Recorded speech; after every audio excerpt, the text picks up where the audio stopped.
Dieu créa l'homme à son image. Il le créa à l'image de Dieu. Il créa l'homme et la femme. Le verset 28 dit, Dieu les bénit, Dieu leur dit, soyez féconds, multipliez, remplissez la terre et assujettissez-la et dominez sur les poissons de la mer, les oiseaux du ciel, et tout animal qui se meut sur la terre. Directement dans Genèse chapitre 2, lisons d'abord le verset 15. L'Éternel Dieu prit l'homme et le plaça dans le jardin d'Éden pour le cultiver et pour le garder. Verset 18. L'Éternel Dieu dit, il n'est pas bon que l'homme soit seul, je lui ferai une aide semblable à lui. Dans Genèse chapitre 1er que nous avons lu, il nous dit que Dieu a créé l'homme et la femme et leur a donné la domination sur toute la terre. Dans Genèse chapitre 2, Dieu forme l'homme et le place dans le jardin d'Éden, dans le but de cultiver et garder le jardin. Ce sont des passages que nous connaissons fort bien. Et Dieu constate que pour l'homme, il lui faut absolument un secours. Alors la Bible dit, il a pris la côte de l'homme, après l'avoir endormi, il a formé la femme et il l'a placée à côté de l'homme dans le jardin d'Éden. À travers ces passages, nous comprenons le but pour lequel Dieu a donné à la femme la potentialité qui est en elle. Parce que lorsque Dieu forme l'homme et le place dans le jardin d'Éden, c'était pour le garder et pour le cultiver. Et Dieu forme la femme en disant qu'il faut un secours à l'homme. Et Dieu forme cette femme qu'il place dans le jardin afin d'être un secours pour, avec l'homme, garder et cultiver le jardin. Et pour cette mission-là, Dieu a doté la femme de potentialités qui lui permettent de se manifester comme un secours dans cette mission que Dieu a donnée à l'homme. Et nous devons savoir une chose, que Dieu qui a créé la femme comme un secours, en hébreu Ezer, qui veut dire également force, Dieu l'a placée à côté de l'homme, pas seulement de l'homme qui est son mari, pour qu'elle se manifeste comme un secours dans le cadre familial, mais dans la pensée de Dieu, cela va au-delà du cadre familial. La femme est un secours dans la société, la femme est un secours dans l'église. C'est pour cette raison, pour que la femme puisse accomplir la volonté de Dieu, que Dieu a mis en elle une potentialité. Alors ce que tu dois savoir encore, c'est que lorsqu'on parle d'être un secours, de quoi s'agit-il exactement? La femme secours, c'est cette femme qui a un apport palpable, une contribution évidente, non seulement dans la famille, également dans tous les autres secteurs de la vie. C'est-à-dire qu'en tant que femme, tu as une contribution à apporter pour que le cadre familial ou la famille puisse se développer, puisse s'épanouir. En tant que femme, tu as une contribution à apporter pour que ton église s'élargisse, que ton église accomplisse la volonté de Dieu sur la terre. En tant que femme, tu as une contribution à apporter à la dimension dans laquelle Dieu t'aura placé pour qu'un secteur ou un domaine de la société puisse avancer par toi. Donc la femme est un secours, est une force que le Seigneur a placée dans ce monde pour la gloire de Dieu. Amen, amen, amen. Mais à la chute, lorsque le péché est entré, Satan a tronqué l'importance de la femme, la mission de la femme. Et plusieurs femmes aujourd'hui utilisent la potentialité qui est en elles en dehors de la volonté de Dieu. C'est pourquoi, bien-aimé dans le Seigneur, te manifester comme un secours, que tu accomplisses la volonté de Dieu sur la terre, que tu puisses entrer dans ta destinée. Il faut que tu sois une femme régénérée en Jésus. Une femme restaurée par Christ dans le plan de Dieu. Parce que tu dois savoir une chose. Pour le Seigneur, la femme a une grande importance. Quand le Seigneur regarde la femme, il ne la voit pas différente de l'homme. Parce qu'au commencement, il leur a donné à tous les deux la domination sur la terre. La femme, elle est la collaboratrice de l'homme sur tous les plans. La femme qui est un secours, elle ne travaille pas en compétition, elle ne travaille pas en opposition avec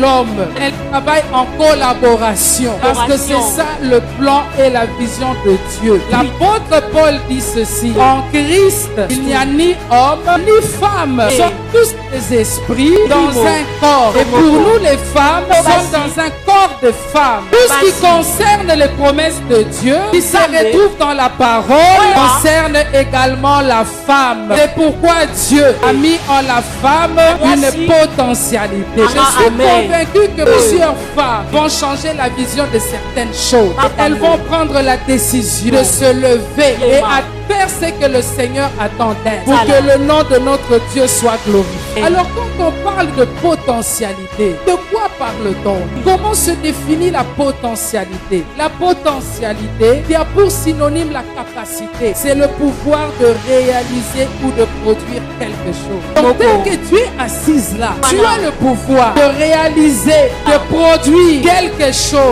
chose qui soit grand, quelque chose qui soit bénissant, quelque chose qui soit épanouissant. La potentialité, c'est quoi encore? C'est l'aptitude, l'habilité, les dons que tu as, les compétences. Tout ça, c'est la potentialité. On peut parler aussi des diplômes, des certificats, tout ce qui atteste ta compétence. Mais je voudrais que tu puisses bien comprendre que la potentialité qui est en toi, ce sont les dons, ce sont les talents, c'est que Dieu a mis en toi pour que tu puisses en collaboration avec l'homme développer ce pays, développer ton quartier, faire que ta famille soit une famille équilibrée, épanouie, élargir les limites de ton église. Bien que les potentialités ou les dons, les talents peuvent différer d'une femme à l'autre. Ce qui est sûr et certain, c'est qu'aucune femme n'en est dépourvue. Aucune femme n'est vide telle qu'elle est là. Telle que tu es là, tu as des dons et des talents. Tu as une certaine habilité. Tu as l'aptitude de faire quelque chose. La Bible dit qu'il y avait un maître,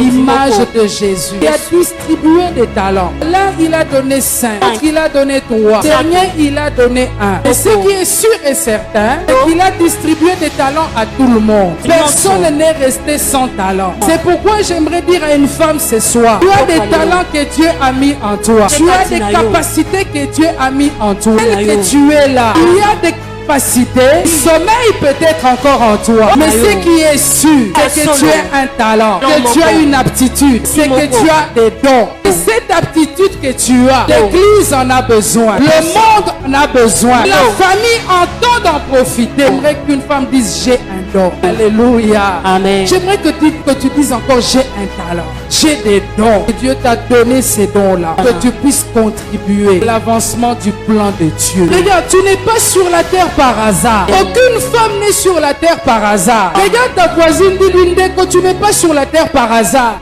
Tu n'es pas venu occuper la terre inutilement. Regarde, dans ce monde, il y a des femmes qui ont compris cela. Elles ont une place dans ce monde. Elles ont un héritage dans ce monde. Et la plupart de ces femmes-là n'ont même pas Jésus dans leur vie. Mais elles ont compris une chose. Elles ont une potentialité. Que cette potentialité peut les propulser très haut. Et le monde peut profiter de ce que tu retiens. Que Dieu attend que tu réalises des grandes choses. Et tu es capable de les faire. Et toi, croire en toi, croire en la potentialité qui est en toi. C'est pourquoi avant de te donner ces exemples, j'aimerais te dire une chose. Ne crois pas que ta voisine a de meilleurs talents que toi. Ne te compare à personne. Ne vis personne. Regarde un homme comme David. David se met devant le Seigneur. Il dit, je te loue de ce que tu as fait de moi une créature merveilleuse. Il dit, je suis unique. David ne parlait pas seulement de son apparence. David était en train de louer Dieu pour la potentialité qui était en lui. Cette potentialité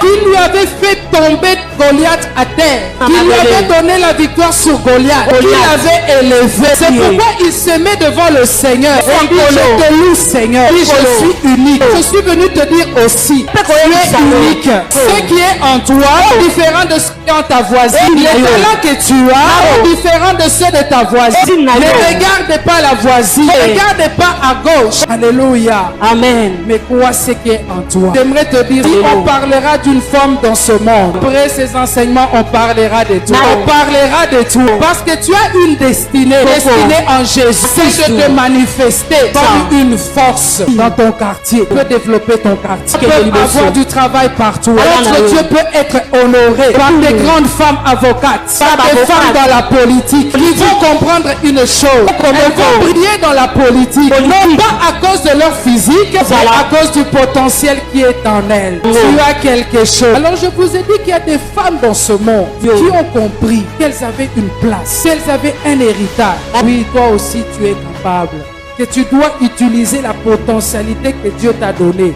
Il y a des femmes qui seront présidentes de la République. Amen. Il y a des femmes qui auront des grands orphelinats. Dans tous les secteurs de la société, on va retrouver des femmes fortes qui honorent le Seigneur. Alors, en très peu de temps, la première chose que j'aimerais que nous puissions bannir, nous en tant que femmes, c'est que pour réussir dans ce monde, que nous puissions mettre l'accent sur le pouvoir de séduction que la femme a, sur ta féminité, sur ton corps, sur ta beauté. Pensez que c'est par ta beauté que tu réussiras. C'est par ta beauté, par la forme de ton corps que tu arriveras à réaliser de grandes choses. Et laisse-moi te dire une chose. Le corps que nous avons, ce n'est qu'une enveloppe. Quelle que soit la forme qu'elle a, quelle que soit la taille qu'elle a, quelle que soit la couleur qu'elle a, ce n'est qu'une enveloppe. Si tu mets l'accent sur cette enveloppe, tu n'entreras jamais dans la destinée de Dieu. Tu n'entreras jamais. Tu n'entreras pas. Être belle, ce n'est pas mauvais, ce n'est pas mal, mais tu ne dois pas mettre l'évidence sur ton corps pour réussir. Tu dois puiser dans le potentiel que tu as, parce que le corps que tu as, un jour il vieillira, un jour il perdra sa beauté, un jour il changera. Mais quand tu puises dans le potentiel que Dieu t'a donné, lorsque tu uses de ton intelligence, lorsque tu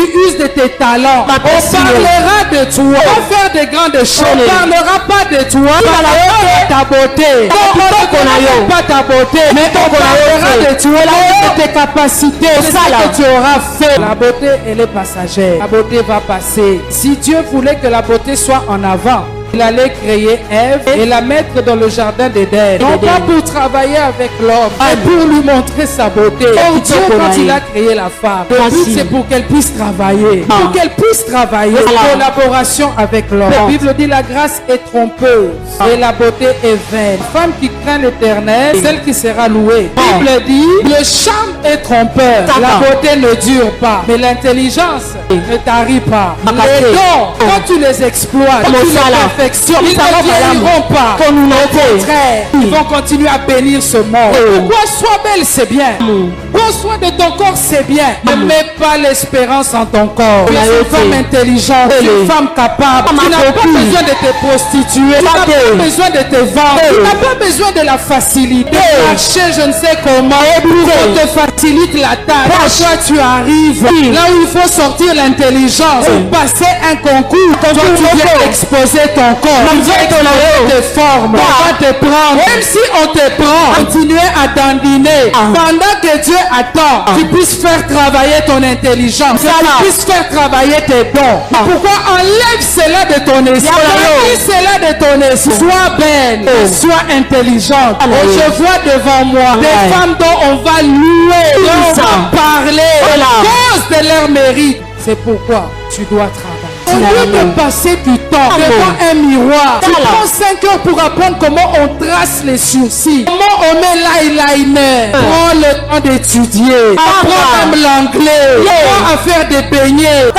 Perfectionne-toi. Ne remplis pas ton sac de maquillage, remplis-le de fût-ce que des livres. Amen.